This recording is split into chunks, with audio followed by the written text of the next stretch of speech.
Hello students, welcome to Periodic Pathshala. तो जैसे कि हम लोगों ने कल प्रीवियस क्लास में इलेक्ट्रोकेमिस्ट्री के न्यूमेरिकल डिस्कस किए, आज हम लोग नेक्स्ट लेसन के बारे में बात करने वाले हैं। और जिस लेसन का नाम आपको बोर्ड पे दिख रहा होगा, केमिकल काइनेटिक्स के फॉर्मूलाज बात करते हैं। तो मैंने अभी तक 5 लेसन कवर कर चुका हूँ मैं अभी तक। फॉर्मूला सीरीज, न्यूमेरिकल, हर एक का वीडियो आपके सामने प्लेलिस्ट में अवेलेबल है, आप चेक करो। वो पहले आप लोग पूरा देख लो, उसके बाद ही ये वीडियो कंटिन्यूसली देखते रहना। तो एक के ऊपर एक डिपेंड, और मैं सीक्वेंस से जाता हूँ, कोई भी बीच में ब्रेक नहीं, कुछ नहीं, जैसे सीक्वेंस से जैसे ना उसी तरीके से मैं बात करते हुए चलो। तो आपको कोई टेंशन लेना नहीं है, अच्छी तरीके से प्लेलिस्ट से आप लोग वीडियो फॉर्मूला सीरीज देख लेना, उसके बाद ही क्वेश्चन लगना। तो आज हम लोग केमिकल काइनेटिक्स के फॉर्मूले बात करने वाले हैं एमएचटीसीटी के लिए। तो चलो स्टार्ट करते हैं। देखना यहाँ पे सभी टाइप के, जैसे हर एक लेक्चर में मैं बोलते हुए आ रहा हूँ, उसी तरीके से हम लोगों को आज भी केमिकल काइनेटिक्स के फॉर्मूले डिस्कस करते। तो चलते बात करते हैं इसके बारे में।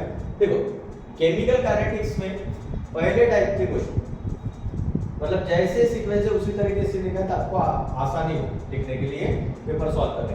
पहला आपको क्वेश्चन आ सकता है एवरेज रेट।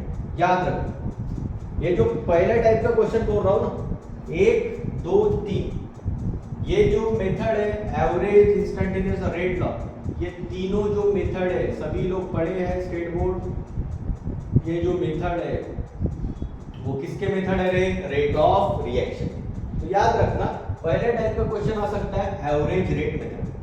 तो एवरेज रेट मेथड तो कैसे नोटेशन करते? देखो, तो 3 तरीके से अलग अलग फॉर्मूला लिखा है ताकि आपको पता रहे कब क्या इंडिकेट करता है। याद रखना, पहला फॉर्मूला लिखा, आर मतलब होता है रेट ऑफ रिएक्शन, एवीजी मतलब क्या होता है? एवरेज का शॉर्टकट है। क्या होता है formula? Delta C upon delta T. डेल्टा मतलब होता है चेंज, सी मतलब होता है कंसंट्रेशन, टी मतलब होता है टाइम। तो change in concentration with respect to time is called as होता है एवरेज रेट मेथड। लेकिन उसको अलग अलग दिखाने के तरीके हैं। आप देखोगे यहाँ पे delta C upon delta T, यहाँ पे minus delta C upon delta T, और यहाँ पे plus delta C upon delta T. याद रखना, 3 तरीके के अलग अलग फॉर्म लिखे मैंने, तो ध्यान रखना। पहला फॉर्म ये जनरल फॉर्म है, दूसरा फॉर्म जो इंडिकेट कर रहा है माइनस, ये इंडिकेट कर रहा है, आप लोग पढ़े हो सभी लोग केमिकल काइनेटिक्स, माइनस साइन ये इंडिकेट करता है कि जो भी हम लोग बात करेंगे वो सिर्फ रिएक्टेंट के लिए बात करेंगे। क्योंकि आप लोगों ने एक चीज पढ़ा है, एक नॉट पॉइंट इस लेसन में आप लोगों ने जरूर पढ़ा होगा, उसके सिवा ये लेसन आप समझ ही नहीं सकते। कोई बोलेंगे डायरेक्ट पढ़ के आए तो वो केमिकल काइनेटिक्स अच्छी तरीके से नहीं समझे।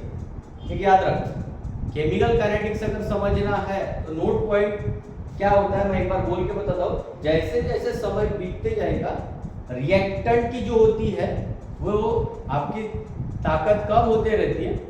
कम होना मतलब इंक्रीज की डिक्रीज, इसीलिए रिएक्टेंट के लिए नेगेटिव साइन है। और जैसे जैसे समय बीतते जाएगा वैसे वैसे आपकी प्रोडक्ट की ताकत क्या होगी? इंक्रीज होगी। इसलिए याद रखना, कभी भी नेगेटिव साइन अगर मैं यूज करता हूँ, क्वेश्चन जब सॉल्व करेंगे तब भी हम लोग ध्यान रखना, कंफ्यूजन रखना मत। नेगेटिव साइन ये इंडिकेट करेगा रिएक्टेंट को, और पॉजिटिव साइन इंडिकेट करेगा ये प्रोडक्ट को। रिमेंबर दिस थिंग, कोई कंफ्यूजन रखना नहीं है। इसीलिए मैंने अलग अलग तरीके से फॉर्म लिखे हैं। पहला फॉर्म जनरल फॉर्म है, दूसरा फॉर्म है माइनस है तो वो रिएक्टेंट के लिए इंडिकेट होगा, प्लस है तो वो किसके लिए इंडिकेट होगा? प्रोडक्ट के लिए। तो ये पहले टाइप का क्वेश्चन जो होता है। अब सबसे सिंपल बताता हूँ, अगर क्वेश्चन में अगर आपको आइडेंटिफाई करने के लिए है कि एवरेज रेट मेथड किसे, तो आप कैसे पहचानोगे? जिसमें नोटेशन डेल्टा लिखा हो। डेल्टा मतलब सभी को पता है, डेल्टा मतलब क्या होता है? चेंज। अगर डेल्टा नोटेशन लिखा है तो आप लोग वहां पे याद रखना, कोई भी टाइप का क्वेश्चन हो, वो क्वेश्चन जो आपका डिपेंड रहेगा वो एवरेज रेट में रहेगा। बराबर याद रखना, डेल्टा इंडिकेट ये करेगा कि डेल्टा मतलब क्या होता है? Average rate. तो ये पहले टाइप का फॉर्मूला। अगर पहले टाइप का फॉर्मूला समझे ना, दूसरे टाइप का फॉर्मूला कुछ नहीं, एवरेज, उसके बाद क्या? इंस्टेंटेनियस। फॉर्मूले से बस नोटेशन चेंज, डेल्टा रहा तो एवरेज मेथड बोलो, डेल्टा की जगह अगर डी रहा, स्मॉल डी डेरिवेटिव का, तो आप कौन सा मेथड बोलना? इंस्टेंटेनियस। बाकी कॉन्सेप्ट वही है। इसलिए याद रखना, नेगेटिव का साइन यहाँ पे भी वही होता है, नेगेटिव इंडिकेट करता है रिएक्टेंट को, और पॉजिटिव किसको इंडिकेट करेगा, प्रोडक्ट को। तो इसके बारे में आप लोग निश्चित रहिए। पहले दो मेथड के बारे में बात किया, first is average rate method, second is instantaneous. इस पे कैसा क्वेश्चन आता है मैं करके बताऊंगा आपको क्वेश्चन सीरीज में। तो आई होप पहले दो टाइप के फॉर्मूले क्लियर है। अगेन रिपीट, एवरेज बोला है तो डेल्टा लिखा रहेगा, इंस्टेंटेनियस बोला तो क्या लिखेंगे, डी लिखा रहेगा। कंफ्यूजन रखना नहीं है, कोई भी दिमाग में कंफ्यूजन रखना नहीं है। एवरेज बोला जाए तो डेल्टा, इंस्टेंटेनियस बोला तो डी रहेगा, ये आपको पता होना चाहिए। आई होप पहले टाइप के फॉर्मूले सभी को क्लियर है। This is average rate method और दिस इज क्या होता है, इंस्टेंटेनियस रेट। चलते हैं तीसरे फॉर्मूले की तरफ। एक चीज और यहाँ पे बता देता हूँ, और एक बेसिक याद रखना, एवरेज और इंस्टेंटेनियस रेट मेथड ये दोनों के लिए अप्लाई होता है। रिमेंबर दिस, रिएक्टेंट के लिए भी अप्लाई होता है एज वेल एज इसके लिए प्रोडक्ट के लिए भी। याद रखना थोड़ा शॉर्टकट कि एवरेज और इंस्टेंटेनियस रेट मेथड के बारे में बात आई तो कंफ्यूजन रखना मत। वो एवरेज रेट मेथड के लिए भी अप्लाई होता है और इंस्टेंटेनियस रेट मेथड के लिए, दोनों के लिए, प्रोडक्ट के लिए भी अप्लाई होता है और रिएक्टेंट के लिए अप्लाई होता है। तो ये पहले दो फॉर्मूले, आई होप पहले दो फॉर्मूले क्लियर है सभी। डेल्टा मतलब एवरेज, स्मॉल डी मतलब क्या होता है, इंस्टेंटेनियस। तो फर्स्ट टाइप ऑफ फॉर्मूला। चलिए थर्ड टाइप है रेट लॉ। रेट लॉ आप लोग भी पढ़े हैं। रेट लॉ सिर्फ एप्लीकेबल होता है रिएक्टेंट पे। ये मैंने नहीं बोला, ये लॉ ऑफ मास एक्शन ने बोला है। लॉ ऑफ मास एक्शन ने क्या बोला था, जैसे जैसे समय बीतते जाएगा आपके जो रिएक्टेंट है, रिएक्टेंट के अंदर की जो ताकत है वो कम होती रहेगी और प्रोडक्ट की ताकत क्या होगी, बढ़ेंगी। ये तो नोट पॉइंट हम बोला। तो याद रखना लॉ ऑफ मास एक्शन ने ये बोला है कि जिसके पास इफिशिएंसी ताकत कम रहेगी हम उसके लिए काम करेंगे। तो याद रखना कि जो भी आपका रेट लॉ काम करता है सिर्फ रिएक्टेंट के लिए। इसलिए आप देखना क्या लिखा फॉर्मूला, R = K, रिएक्टेंट कौन कौन है, A और B। तो concentration of A into concentration of क्या लिखा है, B। तो ध्यान रखना रेट लॉ सिर्फ एप्लीकेबल होता है रिएक्टेंट के लिए। प्रोडक्ट रहता नहीं है, सब रहता है, आपके सामने लिखा है, लेकिन उसके लिए कोई काम करना है क्या, नहीं। तो फॉर्मूला क्या था, R = K, concentration of A into क्या होता है, कंसंट्रेशन ऑफ B। R मतलब क्या होता है, रेट ऑफ रिएक्शन, K मतलब क्या होता है, रेट कॉस्ट। तो ये पहले टाइप के क्वेश्चन है, ध्यान रखना। मैं क्वेश्चन सीरीज में आपको क्वेश्चन सॉल्व करके बताऊंगा। आई वो फॉर्मूला क्लियर सभी को। First method is average, second is instantaneous, third क्या होता है, रेट। चलते नेक्स्ट टाइप के क्वेश्चन, चौथे टाइप, इंटीग्रेटेड रेट लॉ के फॉर्मूले। दो ऑर्डर के लिए, और आप लोग टेंशन मत लो, आप लोग सीईटी दे रहे हो, दो ही ऑर्डर पे क्वेश्चन आएगा, एक तो फर्स्ट ऑर्डर पे आएगा, नहीं तो जीरो ऑर्डर, क्योंकि हमारे स्टेट बोर्ड में उसी दो ही ऑर्डर के बारे में डिस्कस किया। तो फर्स्ट ऑर्डर में आपको दो फॉर्मूले याद रखना है। पहला फॉर्मूला मैं जैसे पढ़ता था, तो ये हाफ लाइफ बोला है, तो मैं इसे फुल लाइफ पढ़ता। तो फुल लाइफ का फॉर्मूला क्या है, तो लिखा है यहाँ पे देखो, K = क्या लिखा है, 2.303 upon T log to the base 10 concentration of A0 upon concentration of A। अगर K मतलब क्या होता है, रेट कांस्टेंट, T मतलब क्या होता है, टाइम। टाइम किस में मेजर करेंगे, मिनट में। याद रखना क्वेश्चन में कैसे दिया है, लेकिन इन जनरल मैक्सिमम मिनट में करते हैं। A0 का मीनिंग क्या होता है, इनिशियल कंसंट्रेशन, और AT का मीनिंग क्या होता है, फाइनल कंसंट्रेशन। लॉग का वैल्यू सर दिया रहेगा, बिल्कुल दिया रहेगा, क्योंकि उसके सिवा काम नहीं बन सकते। तो integrated rate law first order का फॉर्मूला याद रखना, K = 2.303 upon T log to the base 10 concentration of A0 upon A। वो एक फॉर्मूला याद रखना। हाफ लाइफ के लिए पूछा जाए तो हाफ लाइफ को किससे डिनोट करते हैं, तो बराबर याद रखना, T हाफ से डिनोट करते हैं। तो हाफ लाइफ और फर्स्ट ऑर्डर रिएक्शन के लिए फॉर्मूला होता है 0.693 अपॉन होता है K। यार T हाफ का होता है नोटेशन हाफ लाइफ, K मतलब क्या होता है, रेट कांस्टेंट, और 0.693 तो कांस्टेंट है। तो फर्स्ट ऑर्डर के लिए आपको दो फॉर्मूले याद रखना। फुल लाइफ है मेरे तरीका पढ़ने का, ये हाफ लाइफ रहता है, तो मैं इसे फुल लाइफ बोलता था। तो फुल लाइफ के लिए फॉर्मूला था K = 2.303 upon T log to the base 10 A0 upon AT। Half life बोला तो T half = 0.693 upon. This is all about the first order reaction. अगर जीरो ऑर्डर रिएक्शन के लिए है तो ये फॉर्मूले मत लगाना, ये लगाना क्या है, फुल लाइफ के लिए K = A0 माइनस क्या है, AT अपॉन T। बाकी सभी मीनिंग तो बता, K मतलब रेट कांस्टेंट, A0 मतलब इनिशियल कंसंट्रेशन, AT मतलब फाइनल कंसंट्रेशन, T मतलब टाइम। हाफ लाइफ है फॉर जीरो ऑर्डर रिएक्शन क्या होता है, T half = A0 upon 2K। तो इसके बारे में बराबर अवेयर है। फर्स्ट ऑर्डर के लिए है तो ये फॉर्मूले, जीरो ऑर्डर के लिए है तो ये फॉर्मूले। आई होप सेकंड टाइप के question, this is all about ये फर्स्ट टाइप के पूरे क्वेश्चन, ये सेकंड टाइप के क्वेश्चन, फर्स्ट ऑर्डर और किसके जीरो ऑर्डर। आई होप देख लो सभी यहाँ तक, आई होप किसी को डाउट क्लियर कट क्वेश्चन आता है। और सबसे ऐसा समझ लो क्वेश्चन आसानी से कम फॉर्मूले में अच्छे से ले सकता है। क्वेश्चन सीरीज में आपको क्वेश्चन करके बताने वाला हूँ, इसके बाहर कोई नहीं है। चलते हैं आखिरी टाइप का क्वेश्चन, बराबर समझना।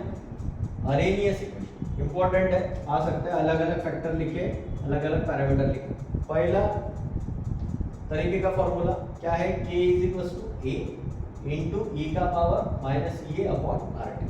के मतलब क्या होता है तो देख लो यार, के का नाम तो सभी को पता है, कितने बार तो भी लिखा है। के मतलब क्या होता है, रेट कांस्टेंट, इसके बाद लिखा है। देखो ए का नाम अलग अलग आ सकता है, हो सकता है अरेनियस कांस्टेंट बोले, क्योंकि इक्वेशन का नाम क्या है, अरेनियस इक्वेशन। तो याद रखना ए का नाम होता है अरेनियस कांस्टेंट। अरेनियस कांस्टेंट अगर नहीं आया तो दूसरा भी वर्ड आ सकता है, क्या लिखा है, फ्रीक्वेंसी फैक्टर। फ्रीक्वेंसी फैक्टर अगर वर्ड नहीं आया तो तीसरा भी आ सकता है। देखो ये स्मॉल ई मतलब होता है exponential, this is a mathematical tool, तो उसके सामने है, इसलिए नाम आपको याद है। पहले मतलब क्या होता है प्री, और बाद में मतलब क्या होता है पोस्ट। तो ई के पहले ए है, तो ध्यान रखना ए का नाम, इसलिए पहले इसने क्या बोला प्री, ई मतलब होता है एक्सपोनेंशियल, तो प्री एक्सपोनेंशियल क्या बोला है, क्लियर। ये पहला टाइप का होगा। उसके ये का नाम देखो, ये मतलब क्या होता है एक्टिवेशन एनर्जी। आर मतलब क्या होता है यूनिवर्सल गैस कांस्टेंट। आर मतलब आर का वैल्यू भी दिया 8.314 joule kelvin inverse mole litre. और टी मतलब क्या होता है टेम्परेचर। टेम्परेचर किस में रहेगा तो यार टेम्परेचर मेजर करेंगे, किस में करेंगे, तो ये पहले टाइप का। आई होप क्लियर है सर। देखो इसी टाइप में मैंने अरेनियस इक्वेशन के अलग अलग मॉडिफाइड फॉर्म लिखे, बी और सी, कुछ भी आ सकता है। तीनों तरह के क्वेश्चन जेई नीट में तो कंटिन्यूसली आई है, बट सीईटी में पूछा जा सकता है और पूछे भी है कुछ क्वेश्चन, ध्यान से बराबर समझना। ये पहले टाइप का फॉर्मूला, सेम फॉर्मूले को दूसरे देखो, एलएन के फॉर्म में पूछा जाए अरेनियस इक्वेशन तो ऐसे नहीं लिखना, ये ऐसे लिखा है। एलएन के मैंने डिटेल वीडियो में पढ़ा के रखा है, आप लोग देख लेना अगर किसी को देखना है तो। फॉर्मूला इंपॉर्टेंट है, क्या है, एलएन के इज इक्वल टू क्या है, minus A upon R T plus LN of A. तो एलएन के फॉर्म में पूछा तो ये लगा, लॉग टू द बेस 10 में सेम एलएन की जगह लॉग टू द बेस 10, याद रखने का तरीका, एलएन की जगह लॉग टू द बेस 10। फिर से बाकी, तो जब एलएन रहे तो देखो डायरेक्शन करता हूं, एलएन रहे तो यहाँ पे 2.303 नहीं रहेंगे, लेकिन अगर लॉग टू द बेस 10 रहे तो ध्यान रखना यहाँ पे कौन रहेगा रे, 2.30। रिमेंबर दिस, लर्न करना नहीं है बिल्कुल। एलएन है तो 2.303 नहीं दिखेगा, लेकिन लॉग टू द बेस 10 है तो यहाँ पे कौन दिखेगा, 2.303। तो ये तीनों मैं मॉडिफाइड इक्वेशन बोलता था इसे। तो अरेनियस इक्वेशन ऐसे है तो ऐसे लगाना, एलएन के फॉर्म में है तो एलएन के फॉर्म में लगाना, लॉग टू द बेस 10 के फॉर्म में है तो लॉग। लेकिन अरेनियस इक्वेशन में और एक टाइप का क्वेश्चन आ सकता है जिसमें दो टेम्परेचर जैसे, कितने टेम्परेचर देंगे, दो, तो ध्यान रखना दो टेम्परेचर के लिए है तो ये formula log to the base 10 K2 upon K1 is equal to क्या है, ये upon 2.303 R in bracket T2 minus T1 upon T1 into T2। ये एक रेट कांस्टेंट और एक टेम्परेचर के लिए है तो ये लगा, दो रेट कांस्टेंट और दो टेम्परेचर के लिए है तो ये वाला। तो this is all about the Arrhenius. तो बराबर याद रखना, इंपॉर्टेंट है क्वेश्चन, किसी भी लेवल पे आ सकता है, तो सभी लेवल लिखा है। और ये अगर पता है तो कोई भी लेवल का क्वेश्चन आपके सामने आने दो, कोई फर्क नहीं। आखिरी टाइप का क्वेश्चन ध्यान देना, फ्रैक्शन ऑफ मॉलिक्यूल्स आ सकता है क्वेश्चन, बराबर याद से। क्या आप देखोगे ये टेक्स्ट बुक में एक शॉर्ट टेक्स्ट में लिख के रख दिया है, और आप लोग एग्जाम को सामने या तो मैक्सिमम लोग तो पढ़ते भी नहीं है, लेकिन आप लोग याद रखना सीईटी पे क्वेश्चन आ सकता है, इसलिए बराबर याद रखना। क्या क्या बोल सकता है, एक तो फ्रैक्शन ऑफ मॉलिक्यूल्स बोल सकता है, फ्रैक्शन ऑफ मॉलिक्यूल्स नहीं बोलेगा, क्या बोल सकता है, नंबर ऑफ कोलिजन। तो याद रखना फॉर्मूला, क्या फॉर्मूला होता है, small F, fraction of molecules या नंबर ऑफ कोलिजन को किससे डिनोट करते हैं, small F is equal to E का पावर क्या होता है, माइनस ई अपॉन आर। तो करना कुछ नहीं, यहाँ पे देखो टैग बता दो कैसे आया।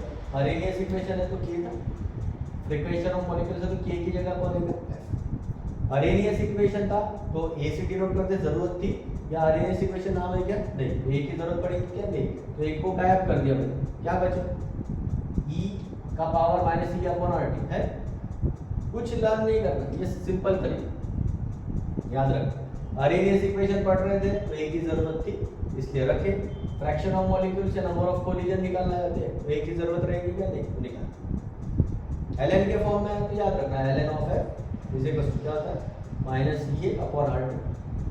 Log to the base 10 again वही ln था तो 2.303 नहीं दिखता था, लॉग टू द बेस 10 तो 2.30 दिखे। वैसे ln था तो 2.303 नहीं दिखेगा, लॉग टू द बेस 10 तो 2.303। तो ये आपको इतने फॉर्मूलेस अगर पता रहे तो मुझे नहीं लगता केमिकल काइनेटिक्स का कोई भी क्वेश्चन आपके हाथ से किसी भी लेवल पे क्वेश्चन आने दो, कोई टेंशन लेना नहीं, आराम से क्वेश्चन बन, कैसा भी क्वेश्चन आने दो, कुछ भी आने दो, आसानी से आपका क्वेश्चन बन जाए, ये मेरी गारंटी है। और मैं हमेशा बोलता हूँ आप सभी लोग यूट्यूब के जितने भी वीडियोस आ रहे हैं प्लेलिस्ट में आप सभी फॉलो कर रहे हो उसको, और बराबर एक एक चीज़ आप लोग देखते रहो, एक एक चीज़ फॉलो करते रहो, आपको हर एक क्वेश्चन का आंसर मैं देने वाला हूँ, उसके बारे में आप बिल्कुल टेंशन मत रहे। पीरियोडिक पाठशाला ये सब चीज़ें आपको करा के देने वाला है, इसके बारे में कोई भी दिमाग में संकोच रखना नहीं है। बस मेरे लेक्चर को बराबर डेली आप लोग देखते चलो, कोई भी डाउट आता तो मैं बोल रहा हूँ कि मेरा व्हाट्सएप नंबर पे आप लोग मुझे डाउट भेज सकते हो, अगर कुछ भी प्रॉब्लम है कुछ भी रहे तो आप कमेंट सेक्शन में भी डाल सकते हो। तो आई होप आज के केमिकल काइनेटिक्स के फॉर्मूले सभी को क्लियर, नेक्स्ट वीडियोस में इसके ऊपर क्वेश्चन लाने वाला हूँ। हमेशा सभी को फिर से बोल रहा हूँ पहले फॉर्मूला सीरीज देखना, उसके बाद ही क्वेश्चन सीरीज। नहीं तो कुछ लोग एक्साइटेड हो जाते हैं सर क्वेश्चन करते पहले, आपको फॉर्मूले पता होने चाहिए। इसलिए मैं दो टाइप में पढ़ाई करने के लिए बोल रहा हूँ, एक तो आप फॉर्मूला पढ़ो, फॉर्मूला सीरीज देखो, देन क्वेश्चन सीरीज, और एक आपको थ्योरेटिकल जो टेक्स्ट बुक से कवर करना इंपॉर्टेंट पॉइंट वो आपको अच्छी तरीके से पढ़ना। इतना किए ना ये मेरी गारंटी, ये पीरियोडिक गुरु से वादा है सभी को कि आपका रिजल्ट आउट ऑफ बिल्कुल आएगा। कि आपको पता है 12th पे हमारे 40 क्वेश्चन आने वाले हैं, उसके बारे में कोई भी कंफ्यूजन रखना नहीं है, दिमाग में बिल्कुल टारगेट रखना है। 10 क्वेश्चन एग्जाम में आने वाले हैं, किस टाइप के क्वेश्चन आ सकते हैं वो हम लोग आखिरी में डिस्कस करेंगे जब एग्जाम के पहले, ताकि आपको याद भी रहे कि 11th ऑलरेडी आप लोग काफ़ी वक्त हो गए दिमाग से ये सब चीज़ें, तो कहाँ से क्वेश्चन आ सकते हैं किस टाइप के, तो वो भी मैं कराने वाला है, उसके बारे में टेंशन मत लो। आई होप आज का वीडियो सभी को क्लियर है। आज का टॉपिक फॉर्मूला पे था केमिकल काइनेटिक्स के, इतने फॉर्मूले आपको पता रहे किसी भी टाइप का क्वेश्चन आपसे बन जाए। तो अगर मेरे वीडियोस आपको पसंद आ रहे हैं तो मेरे यूट्यूब चैनल को सब्सक्राइब कीजिएगा, the Periodic Pathshala, and press the bell icon for further notification. Thanks a lot, thank you.